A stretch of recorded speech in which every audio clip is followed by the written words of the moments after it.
Radio Publique Africaine.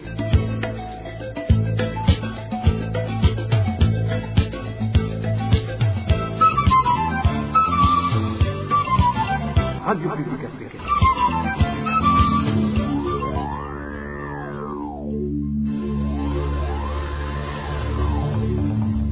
C'est le moment de suivre le journal parlé en français.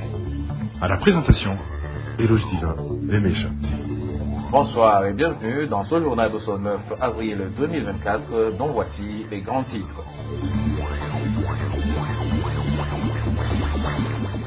15 ans, jour pour jour que l'activiste Ernest Manilumba a été assassiné. Des organisations de la société civile, y compris le LUCOM, dont il était le vice-président, réclament justice pour cet activiste victime de son travail. Vous allez l'entendre dans ce journal.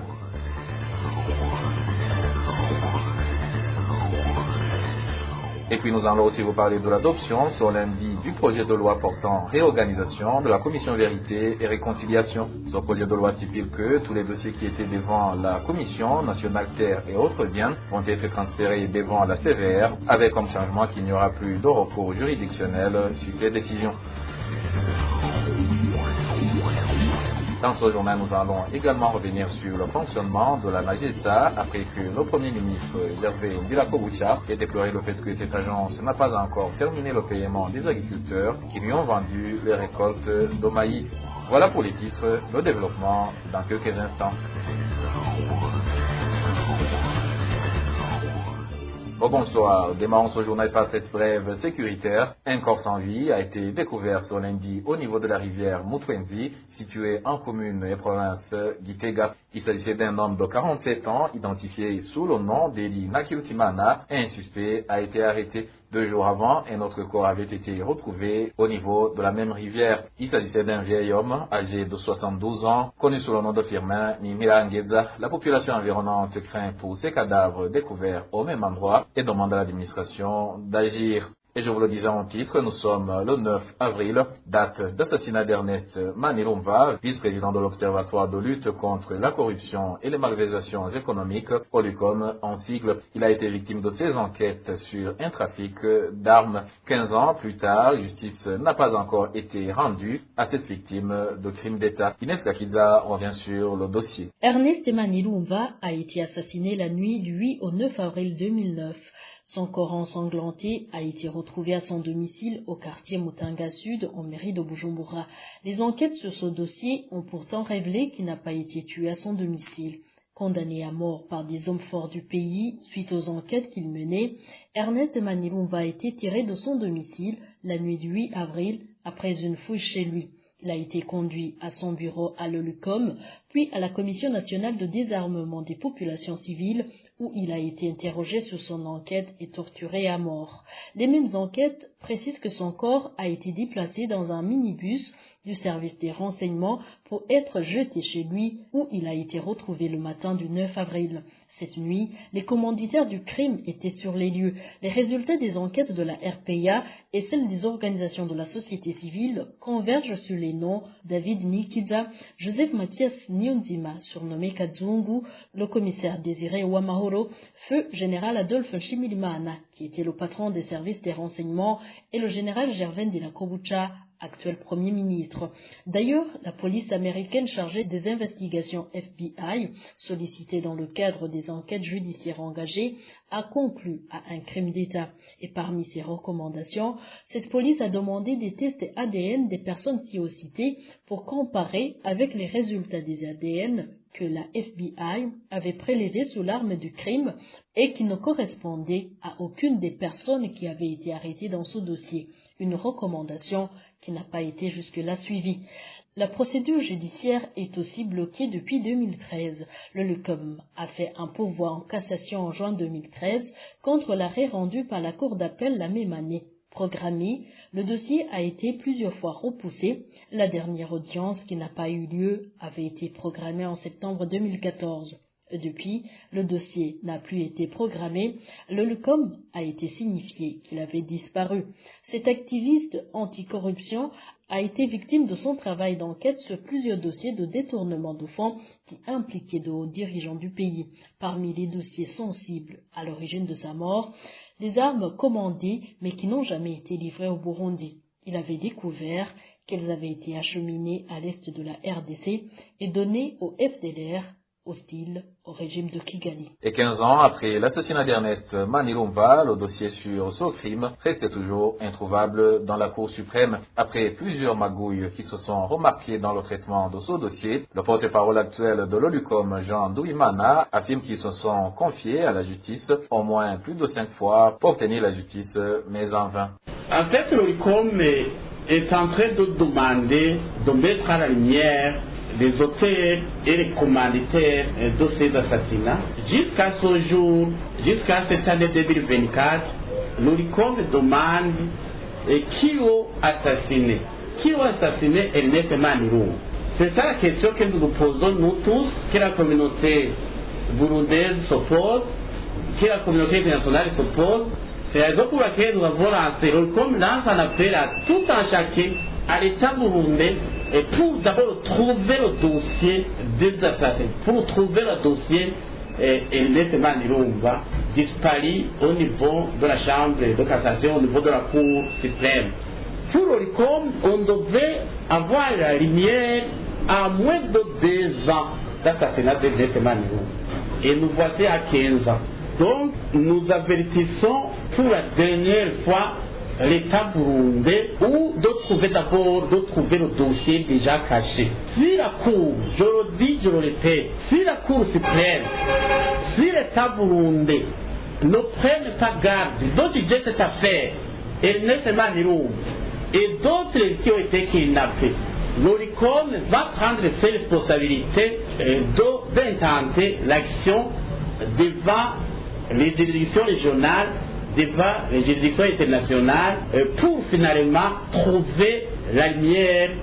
Réclamer la justice pour Ernest Manirumba, c'est un droit et un devoir auquel les défenseurs des droits de la personne humaine ne pourront jamais renoncer. C'est la position de la coalition burundaise des défenseurs des droits de l'homme, CBDDH en sigle. Dans une déclaration sortie ce mardi 9 avril 2024, la CBDDH a indiqué que Ernest Manirumba a été assassiné à cause d'un devoir civique qu'il était en train d'accomplir. 15 ans après la mort de cet activiste, la CBDDH estime qu'aucune lumière n'a été apportée parce que cette coalition qualifie de simulacre de procès qui a conduit à l'arrestation des boucs émissaires. Je vous propose d'écouter Eulalie Nibizi, directrice exécutive de la CBDDH. Nous demandons au gouvernement du Burundi de respecter les résultats des enquêtes. 3 commissions d'enquête ont été mises en place par le gouvernement du Burundi. La 3e commission a soumis un rapport qui concorde bien avec les conclusions de la FBI américain qui était venu prêter main forte à la commission burundaise et les conclusions de ces commissions n'ont jamais été prises en considération. Ce que nous demandons maintenant, c'est que le gouvernement du Burundi, au lieu de se contenter de la condamnation provenant d'un procès, que je peux dire, d'un semblant de procès, que le gouvernement du Burundi lise attentivement les conclusions des enquêtes, approfondisse les enquêtes qui ont été menées, c'est-à-dire en confrontant les preuves telles que recommandées par les enquêtes, et puisse traduire en justice les personnalités qui ont été identifiées comme présumées coupables, et les traduisent en justice et les condamnent conformément à la loi et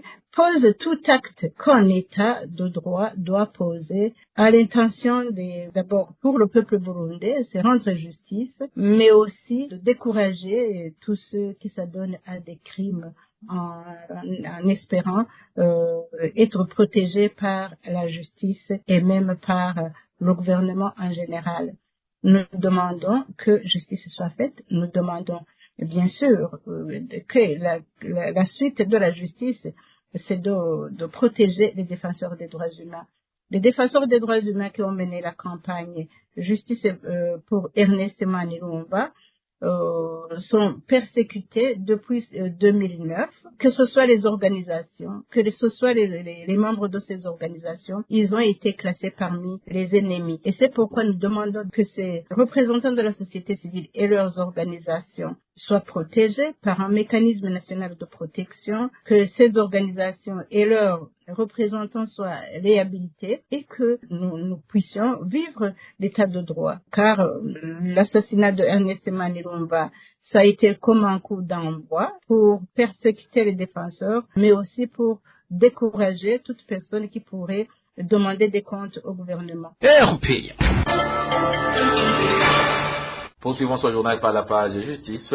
Tous les dossiers qui étaient gérés par la Commission nationale Terre et autres biens avant la fin de son mandat seront transférés à la Commission Vérité et Réconciliation selon le projet de loi portant sa réorganisation adopté ce lundi par l'Assemblée nationale. Selon ce projet de loi, il n'y aura pas de recours juridictionnel sur les décisions de cette Commission Vérité et Réconciliation. C'est la ministre de la Justice, Domine Wanyangibona, qui a présenté ce projet de loi devant l'Assemblée nationale. On l'écoute. Iyi nteguro y'ibwirizwa ije gutorera inyishu ikibazo kijanye n'ingene idosiye umugwi CNTB. Ce projet de loi portant réorganisation et fonctionnement de la CVR vient trouver des solutions sur les dossiers non clôturés par la CNTB. Les grandes nouveautés dans ce projet de loi, c'est notamment l'article 11 qui stipule qu'il n'y a pas de recours juridictionnel sur les décisions de la CVR. L'article 12, de son côté, prévoit que lorsque deux parties en conflit règlent leurs différends à l'amiable, leur convention doit faire l'objet d'un document écrit. C'est pour éviter que l'une des parties se rétracte plus tard.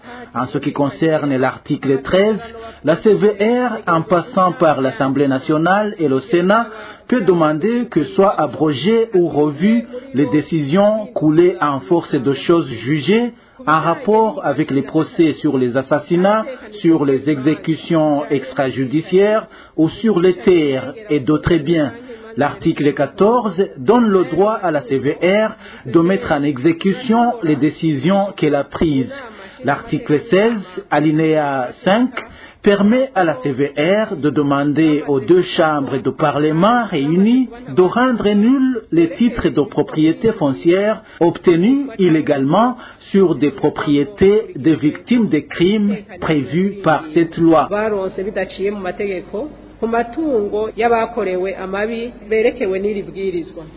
Et c'est un ouf de soulagement pour les habitants de la zone Bulinga, en commune Gihanga de la province Ubanza. C'est après que le nommé pasteur Kizimana alias Gihugu, accusé par les mêmes habitants d'être responsable de plusieurs violations des droits humains, ait été arrêté et conduit dans les cachots du service national de renseignement en mairie de Bujumbura depuis mercredi de la semaine passée. Cette population demande actuellement à la justice de faire son travail et que ce présumé auteur des crimes soit jugé et puni conformément à la loi. Le point avec Vicky Chris Minheletse.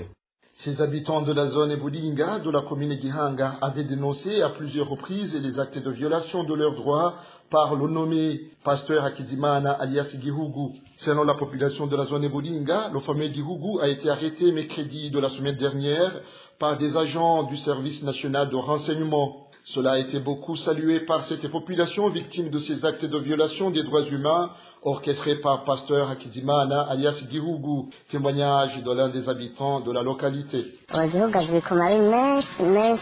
Gihugu est connu dans plusieurs cas de crimes, dans des arrestations d'arbitraires des innocents et dans la spoliation des terres. Les informations qui nous ont été parvenues au village 6 indiquent qu'il a été arrêté et emprisonné dans les cachots du service national de renseignement. C'est donc une grande joie chez les habitants de la localité.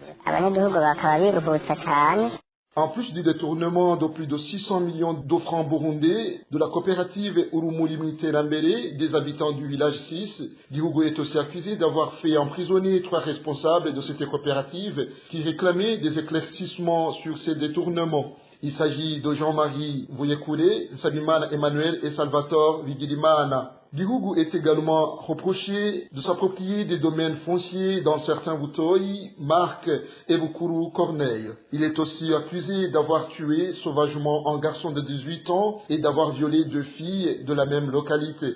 Malgré ces différents crimes qui lui sont reprochés, la population craint d'une éventuelle mise en liberté dont il pourrait bénéficier, d'autant plus qu'il jouit d'une certaine protection de la part de certaines autorités, dont le gouverneur de la province de Bubanza, regrette cet habitant de la commune Gihanga. Les habitants de la localité craignent d'une éventuelle implication du gouverneur de la province de Bubanza pour sa mise à liberté.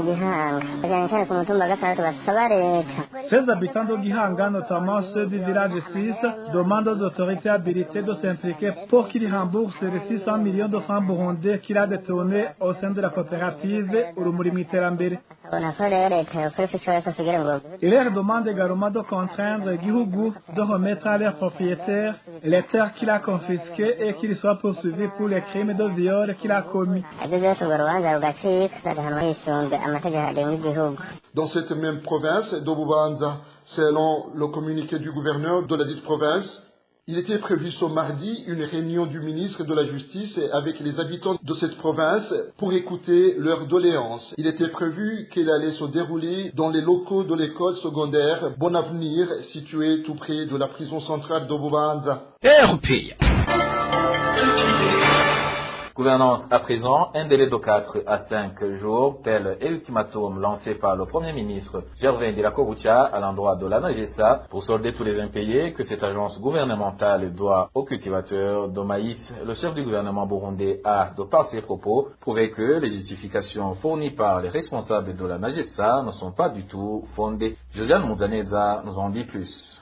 L'annonce de la nouvelle campagne d'achat de la production du maïs par l'ANAGESA est tombée au mois de février 2024. Une fois au courant, les cultivateurs ont aussitôt alerté car ils craignaient d'être encore une fois arnaqués par le gouvernement à travers la NAGESA, comme ce fut le cas l'année dernière. Et le temps leur a donné raison car ce qu'ils craignaient a fini par arriver. En effet, la plupart d'entre eux n'ont toujours pas reçu l'argent issu de la vente de leur récolte de maïs, raison pour laquelle cette question a été posée au porte-parole du ministère de l'Agriculture et de l'Élevage lors d'une émission des porte-paroles des institutions animée le 29 mars de cette année. Au chef-lieu de la province Karoussi, Clément Dikumasabo a essayé tant bien que mal à justifier les raisons à l'origine de cette situation.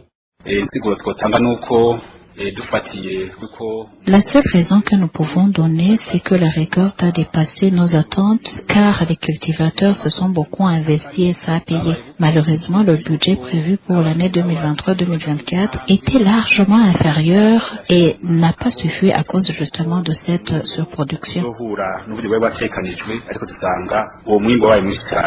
Cette réponse n'a pas du tout convaincu le Premier ministre dans une réunion avec les cadres des institutions concernées par l'agriculture. Tenue ce 8 avril, Gervais Ndirakobucha s'en est plutôt pris au ministère de l'Agriculture et à la NAGESA qui, selon lui, ne maîtrise apparemment pas en quoi consiste leur travail et le Premier ministre de leur rappeler ce à quoi ils sont appelés. Le gouvernement est en train d'acheter la production interne du maïs. Ne prenez plus comme prétexte que vous avez cultivé votre maïs en Tanzanie. Si c'est réellement le cas, allez vendre votre production en Tanzanie même. Vous, administratif et responsable du secteur agricole, êtes très bien au courant de tout ce qui est en rapport avec les superficies cultivées ainsi que les propriétaires de ces champs de maïs. Tout ce monde qui profite de la pauvreté des agriculteurs afin de les anarquer, on ne peut pas acheter leur soi-disant récolte. Ces personnes qui profitent de la précarité des cultivateurs sont en fait les commerçants, un fait que le porte-parole du ministère de l'Agriculture a également reconnu et Clément Dikumasabo de les rappeler à la raison en leur intimant l'ordre de se conformer au prix officiel fixé par le gouvernement.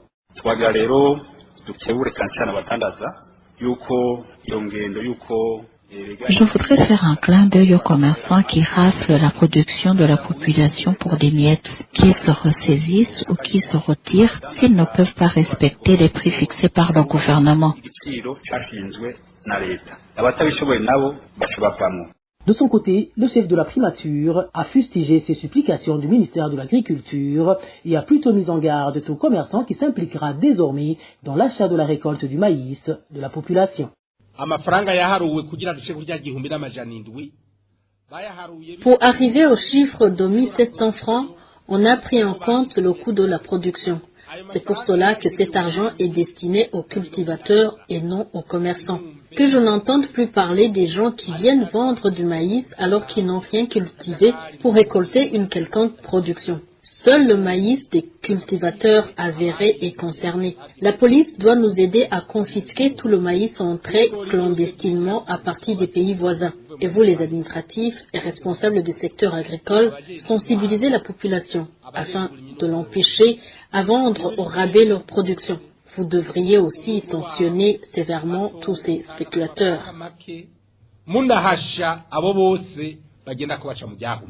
Quant aux plaintes des cultivateurs qui n'ont pas encore reçu leur argent issu de la vente du maïs, le ministre Ndila Kobucha a donné un ultimatum de 5 jours maximum à la Nagesa pour régulariser tous ces agriculteurs.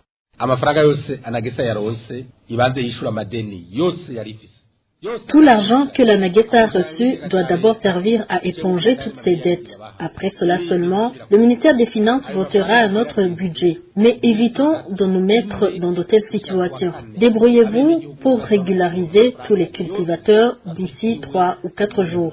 Au plus tard vendredi, je veux que tout soit déjà réglé. Tous ces 26 milliards doivent servir à cette fin.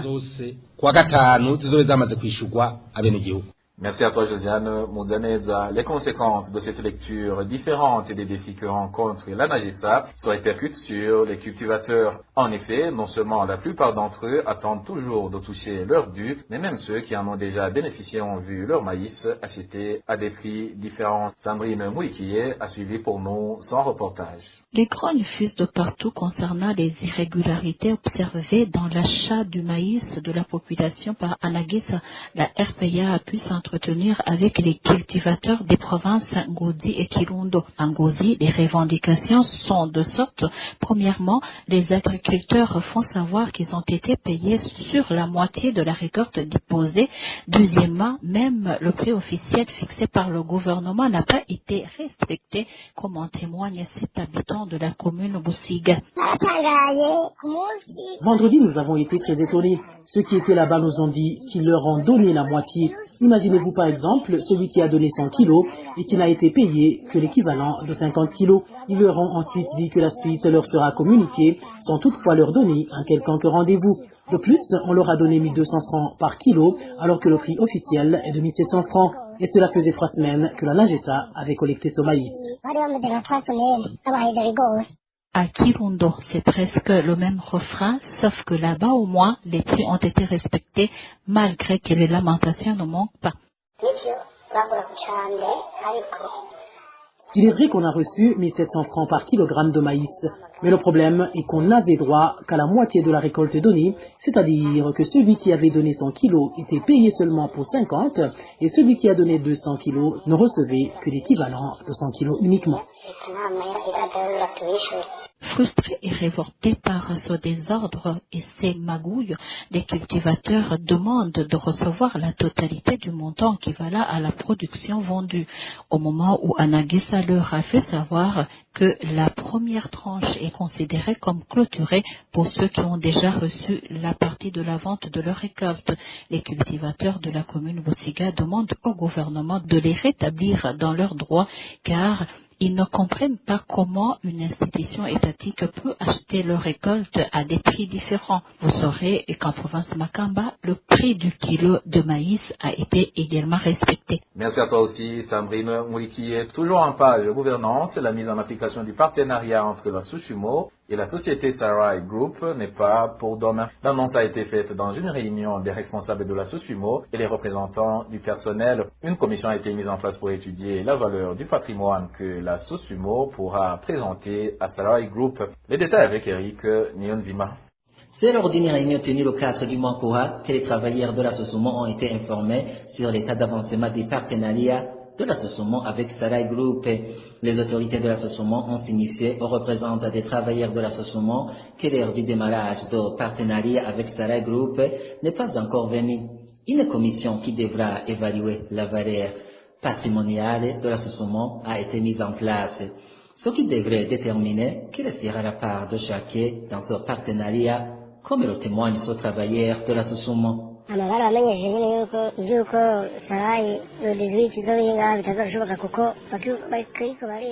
Ils ont été informés que le partenariat avec Sarai Group ne pourra pas démarrer le 18 de ce mois comme annoncé précédemment. La raison avancée est que l'on est encore à l'analyse de la valeur patrimoniale de la Sosumo.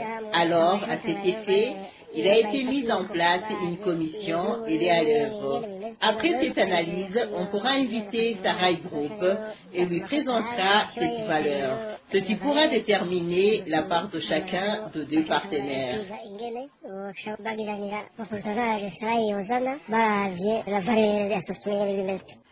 Cette réunion était présidée par le président du conseil d'administration de la Sosumo et le représentant des travailleurs de la Sosumo étaient parmi les participants. La réunion s'est tenue le 4. Elle était dirigée par le président du conseil d'administration, le conseil d'administration, les différents directeurs et les représentants des travailleurs dans les organes sociaux. Il est à signaler que la commission mise en place pour évaluer la valeur du patrimonial de la Sosumo est composée de quelques cadres de la Sosumo et des représentants du gouvernement de Gitega. Cette mise au point des responsables de la Sosumo vient contredire les déclarations du porte-parole du ministère du Commerce lors de la conférence publique animée le 29 mars de cette année par les porte-paroles des institutions. Onésime Nioukoui, porte-parole du ministère du Commerce, avait annoncé que le partenariat Sosumo Sarai Group allait démarrer dès le 18 avril 2024. Je vous propose d'écouter Onésime Nioukoui, il est le porte-parole du ministère du Commerce. Nivyo iryo shirahamwe Sarai Group hamwe n'ihinguriro Sosumo bari mu mugambi. C'est vrai, la société Sarai Group et Sosumo ont un projet de partenariat dans la culture de la canne à sucre et la production du sucre. La multiplication et l'amélioration des travaux permettront d'avoir une grande production du sucre. La Sosumo pourra donc avoir le sucre en quantité qui puisse satisfaire la demande locale et en avoir pour l'exportation. Ceci parce que si l'on tient compte des plantations de la canne à sucre de la Sosumo et le projet d'extension des plantations, il est évident que l'on pourra avoir une assez suffisante production.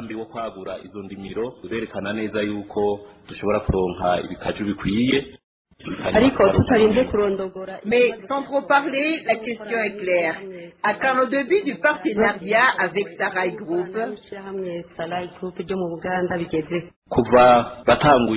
Depuis le début de négociations vers la fin de l'année passée, les tractations continuent. Mais je vous dirais qu'à partir du 18 avril de cette année, les travaux en partenariat entre les deux sociétés pourront débuter.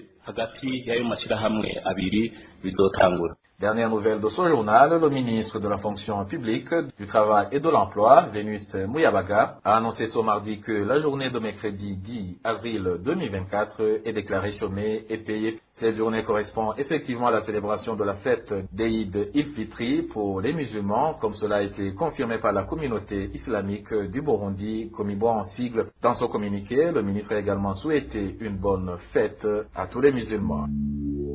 Et voilà, chers auditeurs de la radio publique africaine, c'est par cette brève que le journal de ce 9 avril 2024 se termine. Merci aux équipes rédactionnelles et techniques pour leur parfaite collaboration. Au micro, vous étiez avec Éloge Divin Remesha. Je vous souhaite une excellente soirée.